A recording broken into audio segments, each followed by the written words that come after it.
প্রতিবাদে প্রতিরূপ লড়াই যে শুরু করেছিল এবং আজও এই বাংলার গণমানুষের, অধিকার বঞ্চিত মানুষের, নিপীড়িত মানুষের, অসহায় মানুষের কণ্ঠস্বর হিসাবে পরিচিত বঙ্গবন্ধুর একান্ত অনুগামী অনুসারী বঙ্গবীর কাদের সিদ্দিকী বীর উত্তমকে আমি সমর্থন করি।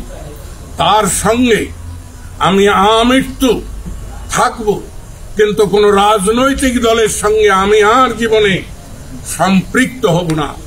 এটা মৌলানা ভাসানীর এই মাজারে দাঁড়িয়ে আমি বঙ্গবীর কাদের সিদ্দিকীকে টাঙ্গাইলবাসীর সমর্থন, বাংলার মানুষের সমর্থনে যে কোনো ত্যাগ শিকারে এগিয়ে যাওয়ার জন্য আমি আহ্বান জানাচ্ছি।